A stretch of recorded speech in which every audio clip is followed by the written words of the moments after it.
Good morning. Who are you? Good to see you. I haven't been preaching here, but I have been preaching. So it's certainly good to be back with all of you. I'm much more comfortable with you than any place else, but nice to be here. As many of you know, I spent the last 2.5 weeks mainly updating the book I wrote 25 years ago on preaching and on the way a congregation should be living, functioning, and acting, etc. I've found that there's a whole lot difference in the way I think 25 years later than way I was thinking when I had been preaching 30 years. So that's good. And even though I did not finish, didn't expect to, can't do that in 2.5 weeks, but I've gotten a good start, maybe up to 60% of it. So now, hopefully, grabbing a little time here and there, I can finish up the book and we can republish it. So I'm looking forward to doing that. The text that we just read for us this morning in Hosea brings all kinds of emotions and things to our minds that I want us to think about this morning.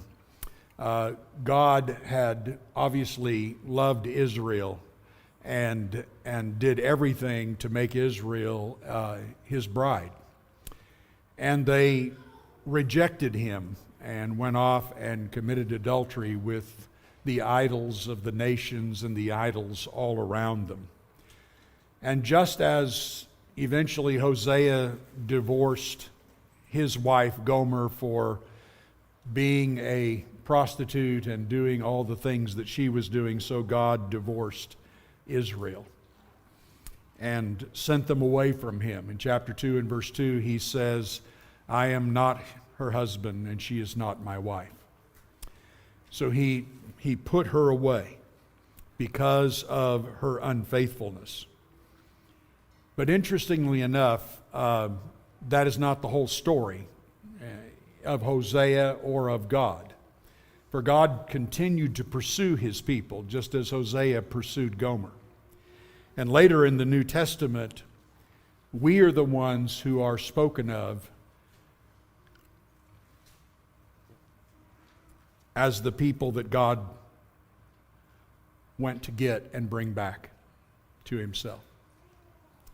And Peter identifies the fact that God did not give up on us and that he did what no one else in any situation would do. He went back and got us and allured us back. The words of prophecy that were in Hosea says this, "Therefore, behold, I will allure her and bring her into the wilderness and speak tenderly to her. And there I will give her vineyards and make the valley of Achor a door of hope. And there she shall answer as in the days of her youth, as at the time when she came out of the land of Egypt.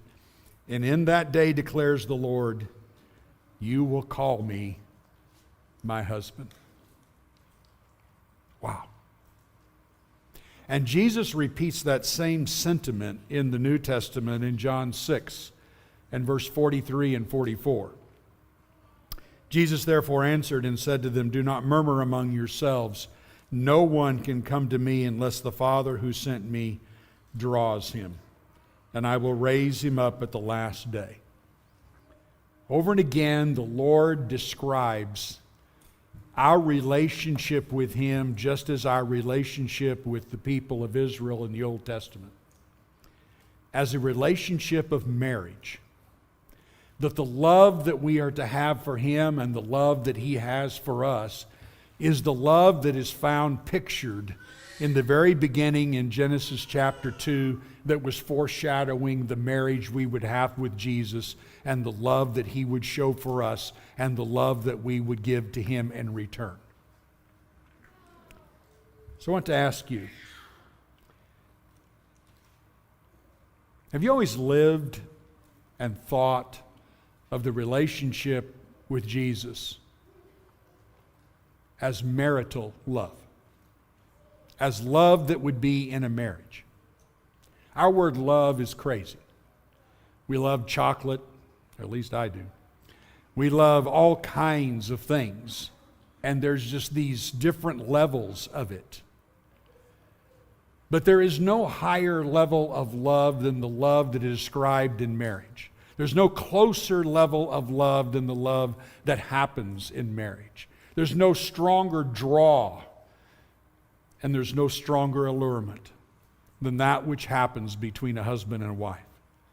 And this is the kind of love that God has said that He was creating in us and that He had for us. And I have to admit myself, and I would think that you probably would too. On the day that you were baptized into Christ, did you think of this as an engagement in which you loved Him so deeply that you were willing to die with Him, and you symbolized it by being buried with Him in baptism, and you rose up rejoicing? Not that your sins were forgiven simply, but you were rejoicing because you had a husband who came to get you out of your harlotry. That's the picture. God describes our relationship and our love just that way. And what's interesting is when you and I read Jesus saying that the greatest commandment is to love the Lord your God with all your heart and all your soul and all your mind and all your strength, we go, oh yeah, I've heard that. Oh yeah, I've got that. No, we don't got that. The reason He said that was because that's the glue of a great marriage.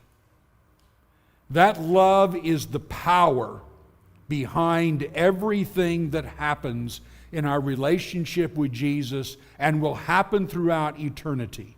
It's everything He's imagined from the day that He created us and put us in the garden and nurtured us and gave us all that was there. And then said it's not good that man would be alone. And when He made the woman and brought her to Him, He was symbolizing the fact that the day would come when He would bring His own Son Jesus to us and wed us together. The concept of God coming and getting us is the concept that's given in this great book of Hosea. Now, let's talk just a little bit about what does love look like? What does it look like when people are in love? I almost said Cameron and Lauren, so I didn't. But when you think about a couple that is in love and is going to get married, what are some of the things that is evident of that? Here are some of the things I wrote down. They're just giddy with excitement. They're filled with hope for the future and a new life that they're going to have together. Everything is going to change. They pursue one another because of their deep love. Their relationship is a top priority. Their love is top in their lives and always will be. They're passionate. They're passionate about what they have together. And there's constant evidence of joy and happiness. All you have to do is watch a couple like that. And love is unmistakable. That's what Jesus is looking for. That should be evident in our lives. As you think about yourself, I'm getting personal this morning. I'm going to say a lot of you instead of we, and I'm talking to me when I say we, and I'm talking to me when I say you, but I'm going to say a lot of you because I want you to really take this to heart. It is the greatest commandment. This kind of love is true of every kind of human love. It has a passion to it that is different. It's the kind of love that is repeatedly talked about in the Scriptures. Now I want you to notice something. What do people do when God proposes marriage? Did you know that's what He did? He proposed marriage to us. That in itself is absolutely nuts. But He proposed marriage to us. I want you to see another passage in Hosea, chapter 3 and verse 1. Years have gone by since Gomer left Hosea and went back to her lovers. We don't know how long it's been, but it's evident that it's been fairly long. And one day God comes to Hosea. I really believe by these words that Hosea had been hurting in his heart for all of those years. And God said to Hosea, the Lord said to me, go again and love a woman who is loved by another man and is an adulteress, even as the Lord loves the children of Israel, though they turn to other gods and love cakes of raisins. What do you think? Could you go back and get that woman who had been spending the last number of years with other men?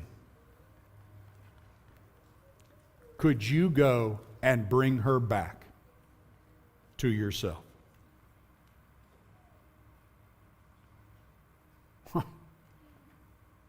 Beyond imagination, isn't it? We don't know that we're capable of that high a love. But I'll ask you another question. What if you were the woman? What if you were Gomer? What if you were the woman, you were your Gomer, and you had spent all those years defiling yourself, giving yourself to others, and not being true to the husband that had been so good to you? What about you? Would you have ever thought that husband you had, that when you got at your lowest point, would you have ever thought that he would come back and buy you off the slave block because there was no one else who wanted you anymore? Because you were totally gone now. You had hit bottom.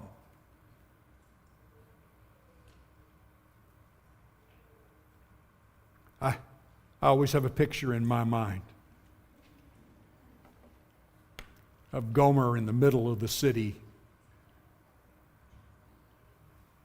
She's shoved up on a stage. Say, who will buy her? Anyone? Anyone? She takes her hair and she puts it over her face so that no one can see her. She's ashamed beyond imagination. She puts all that hair over her and she stands there and she's trembling. And all of a sudden she hears a voice that is familiar. A voice that says, me. I want her. He pays the price. And he brings her back.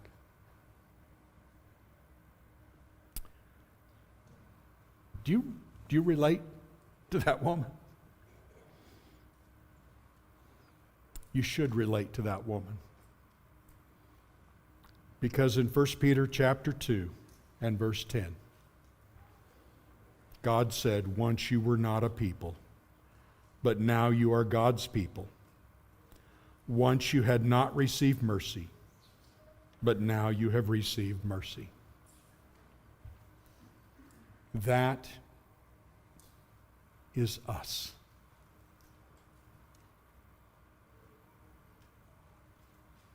That's us. God the whole time was picturing us. And you know what I've done, and I'm sure you've done? We think about Gomer. We think about Hosea. We're just thinking about all the hurt that Hosea had. We should. It's the hurt that God had. We're just thinking about Hosea. And God's thinking about Gomer. You should be thinking about her because you are her. Oh. Now, I want to quickly show you something about what happens when God proposes marriage after all of that. Isaiah chapter 12, verses 3 through 6. With joy you will draw water from the wells of salvation. And you will say in that day, give thanks to the Lord, call upon His name, make known His deeds among the peoples, proclaim that His name is exalted, sing praises to the Lord, for He has done gloriously. Let this be known in all the earth, shout and sing for joy, O inhabitant of Zion, for great in your midst is the Holy One of Israel. See the emotion? Yes, I should say, all of that emotion. When I hear the words, as I stood on the slave block, when I hear the words, I've come to get you, all that emotion has to come out. For the Lord comforts Zion. He comforts all her waste places. He makes her wilderness like Eden, her desert like the garden of the Lord. Joy and gladness will be found in her, thanksgiving and the voice of song. Yes, I was a desert, and you made me a garden. And this ransomed of the Lord shall return and come to Zion with singing. Everlasting joy shall be on their heads. They shall obtain gladness and joy, and sorrow and sighing shall flee away. Yes, yes, you can't express the emotion enough. How beautiful on the mountains are the feet of him who brings good news, who publishes peace, who brings good news of happiness, who publishes salvation, who says to Zion, your God reigns, which is another way of saying your God has returned to get you.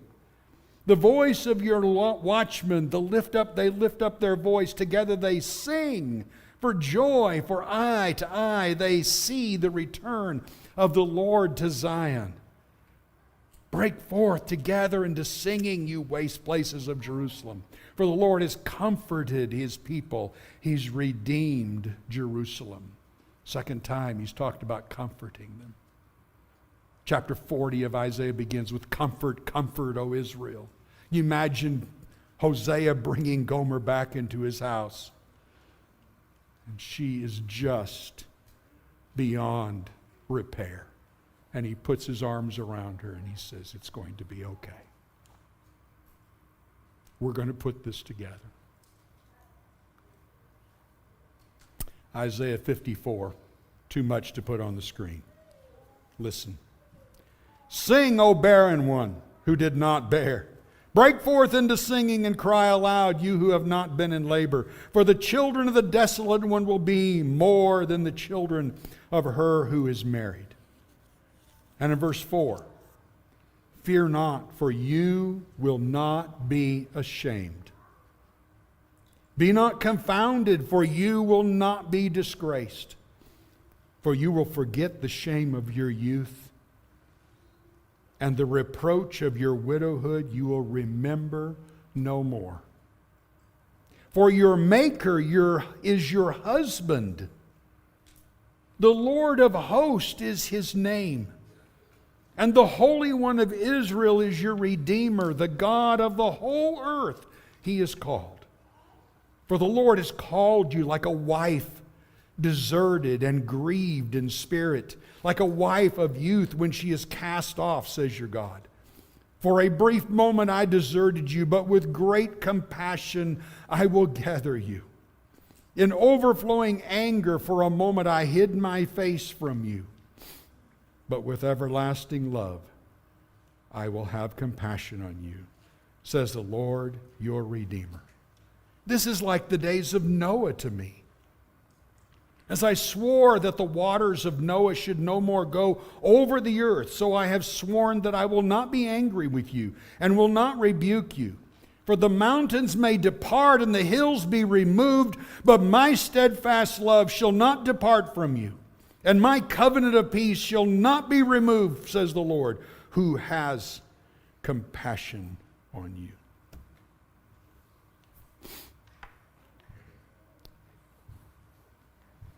Unexplainable, unimaginable. How much do you love God?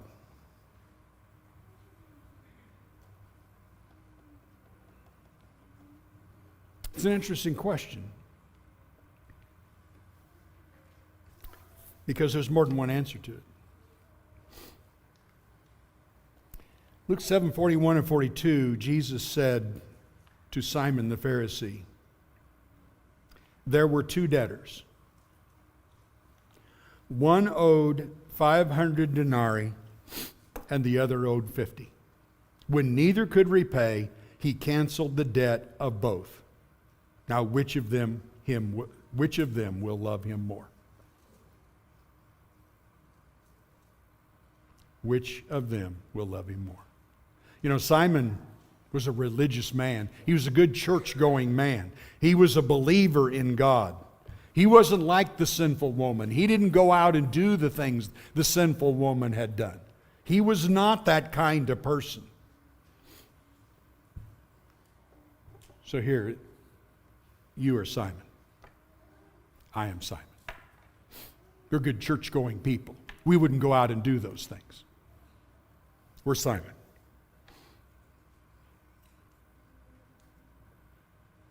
How would you answer the question? Which would love him more? Simon, I came into your house, you did all the perfunctory things. You served me dinner.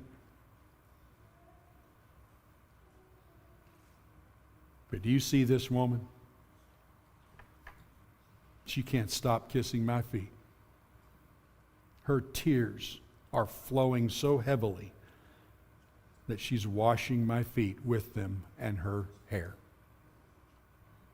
And she's giving me everything she owns.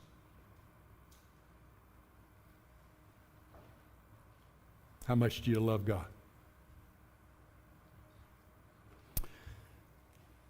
Look at the words, when neither could repay. When neither could repay. Now how much do you owe? If you can't pay it, how much do you owe?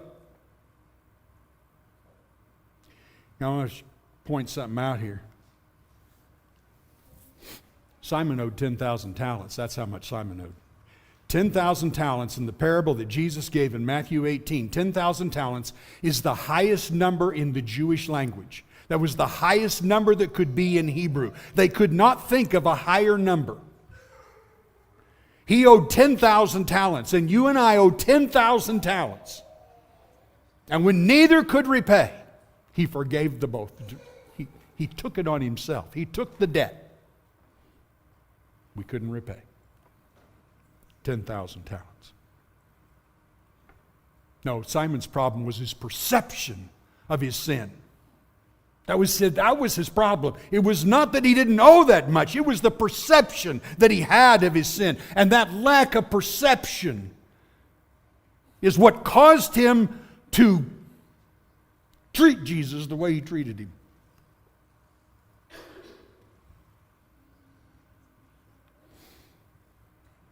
How about a sinner were you?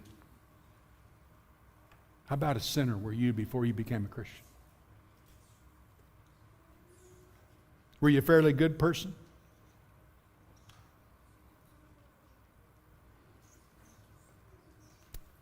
I know the answer to some of these at times with people, Christians. Well, you know, I was certainly a sinner, but I wasn't like other people. I admit, you know, I did some bad things at times, and I'm ashamed of it. But overall, it wasn't too bad. Fairly good person? Well, I would say I was probably a fairly good person. I tried to be nice to people, and I wasn't living like others do. Yeah, well, here's the deal. I don't want to offend you if that's the way you're thinking, but you're Simon. That's right. There's only two people here in that story. There's only two people in that story. And one of them is rejected, and Simon is the one who's rejected because he doesn't have the love. And the reason he doesn't have the love, his perception is that he's an okay guy. He's a church-going, okay believer. And that's the reason. And he's rejected.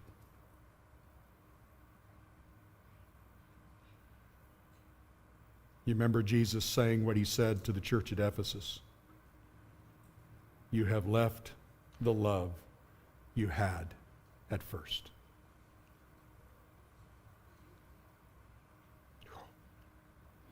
Let it not be said.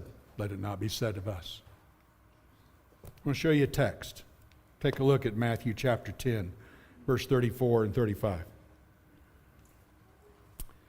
Matthew 10, 34 and 35. 34 through 39. Jesus said, "Do not think that I have come to bring peace to the earth. I have not come to bring peace, but a sword. For I have come to set a man against his father, and a daughter against her mother, and a daughter-in-law against her mother-in-law. And a person's enemies will be those of his own household. Whoever loves father or mother more than me is not worthy of me. And whoever loves son or daughter more than me is not worthy of me. And whoever does not take his cross and follow me is not worthy of me. And whoever finds his life will lose it, and whoever loses his life for my sake will find it." You know, see, the reason Jesus does this is it's comparative.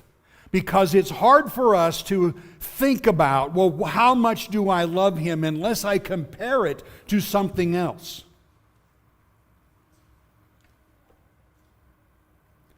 And the first thing I notice about this is that it's very evident that God just has this really rigid dividing line between what it means to follow him and what it means not to follow him. What it means to be a true wife to him and what it means not to be a true wife to him. And it's very evident in the text. Isn't it in between? There's no half-hearted followers here. And then what's really amazing here is that he uses family. That's where the sword cuts the deepest. It's what he says about family. He who loves father and mother more than we go, yeah, I got that. I want you to hear that when Jesus said it a few years later in another circumstance as they were heading up to Jerusalem. And Jesus said this, "If anyone comes to me and does not hate his own father and mother and wife and children and brothers and sisters, yes, even his own life, he cannot be my disciple." He used the word hate.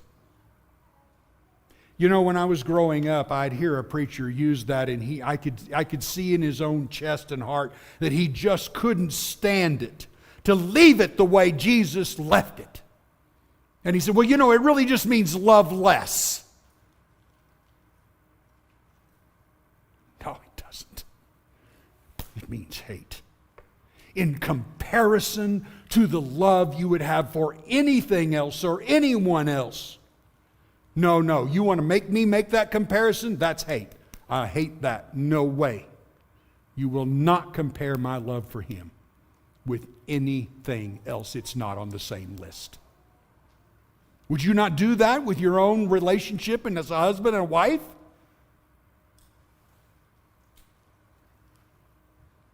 Of course you would.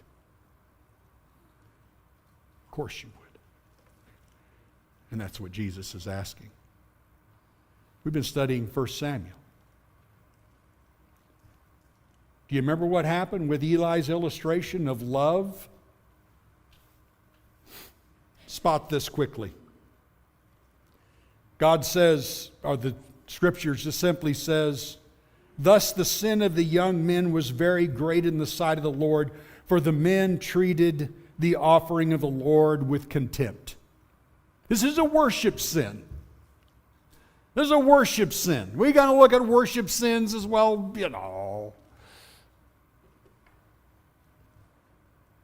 They went and they took the meat they wanted instead of the meat that God had designated for priests to have.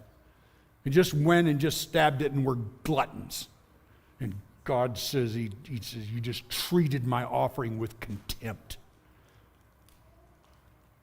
In chapter 2, 22 through 24, now Eli was very old, and he kept hearing all that his sons were doing to all Israel and how they lay with the women who were serving at the entrance of the tent of meeting. And he said to them, why do you do such things? For I hear of your evil dealings from all the people.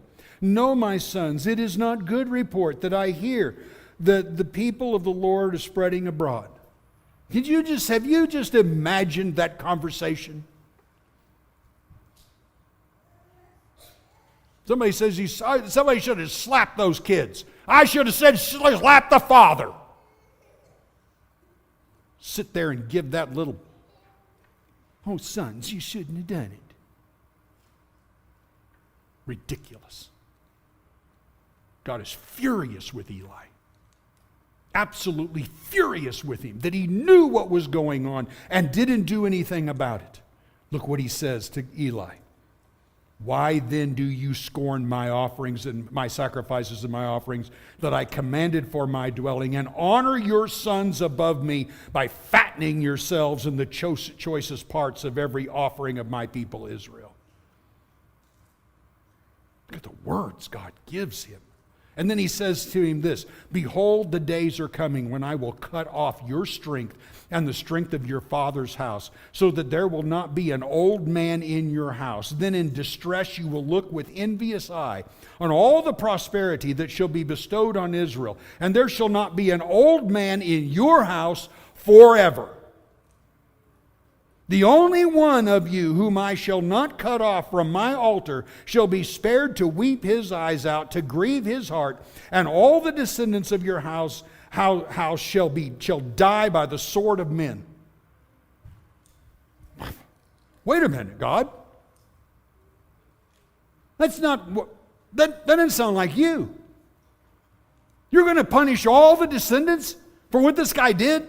That doesn't sound like you, God. I'm confused. Ezekiel 18 says you wouldn't do that. You know why he's doing it? Because Eli set the tone, and the children and the children and the children and the children kept following it. They kept living that way. This is the ultimate desertion. It would be like Hosea bringing Gomer back and then her doing it again. That's the picture. And finally, God said to Samuel to tell Eli this, and I declare to him that I'm about to punish his house forever for the iniquity that he knew, because his sons were blaspheming God, and he did not restrain them.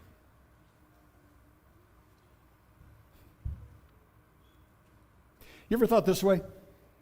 I have. If you said, well, what kind of judge was Eli? I said, well, it seems Eli was a pretty good guy. Look what he did. He raised Samuel. He seemed like a pretty good guy. His kids went bad, but he's a pretty good guy. No,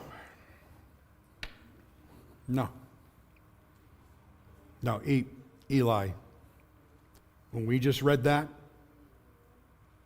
that's in God's eyes, that's really bad. He did not restrain them.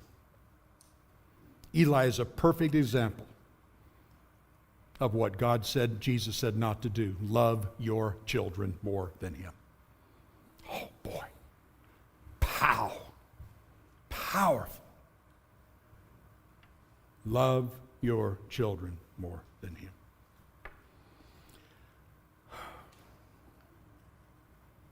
How much do you love God?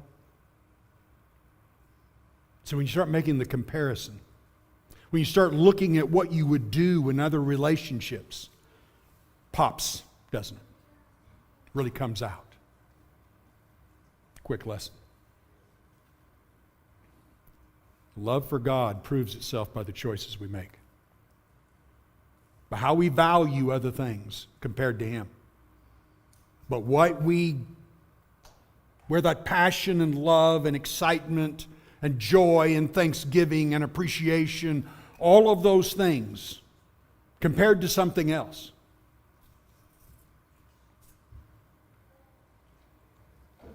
And how or whether we favor family over God. You remember God's words to Abraham? Chapter 22, verse 1, Genesis. Abraham, here am I, Lord. Take your son, your only son, whom you love. Did you hear those words? Yeah. We're the children of Abraham. We're to have the same response. Exactly the same response. Are we going to compromise and favor our children over God?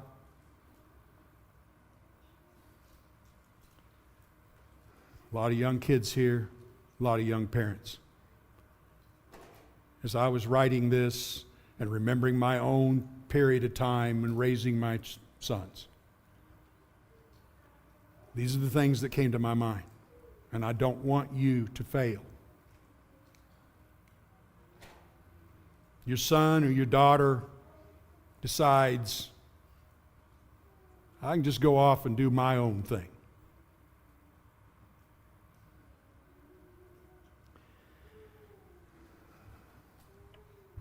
Look here. My son, look here. You have the power to do that.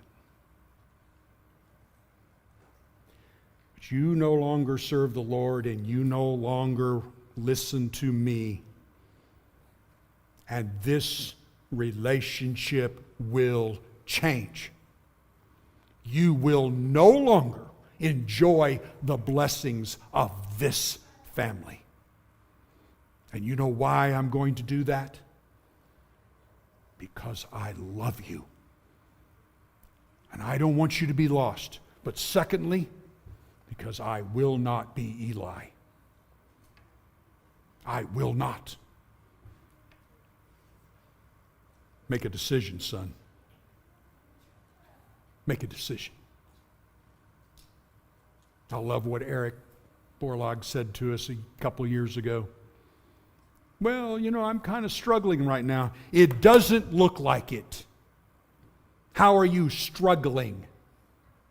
Are you getting in the Word and figuring it out? How are you struggling? You're not struggling. You're going and doing what you want to do. Be my guest, but it will not be with the blessings of this family. That's what Eli should have done. The boy should have been stoned to death, and he should have been the first one to throw it. Come on. That's what it is, right? When you're committing adultery. And as a priest, what did the law say? Oh, that's really harsh. Dude, we're talking about eternity here. Make a stand. Make a stand. Because why? Because you're the bride of the one who gave his life and went to get you out of your own whoredom. That's the reason. Finally, we love God. It depends on how we understand.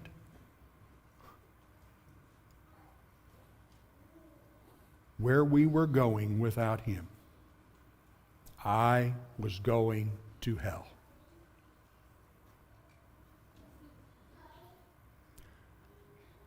I was walking on a 8-inch beam with a 4x12 pitch, 75 feet in the air. And I knew if I fall off this, I'm going to hell.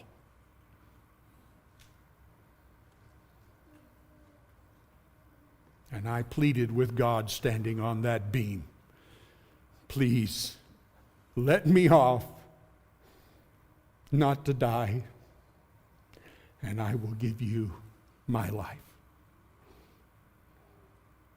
You don't have to listen to me, I know, because I've been too terrible.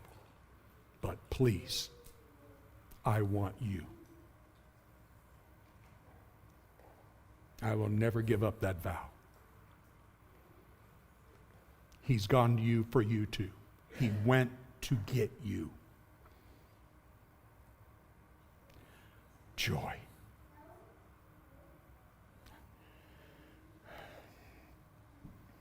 Are we responding to him like that sinful woman did? That's what he's looking for. We're going to sing a song. Love to help in any way that we can. Let's stand and sing.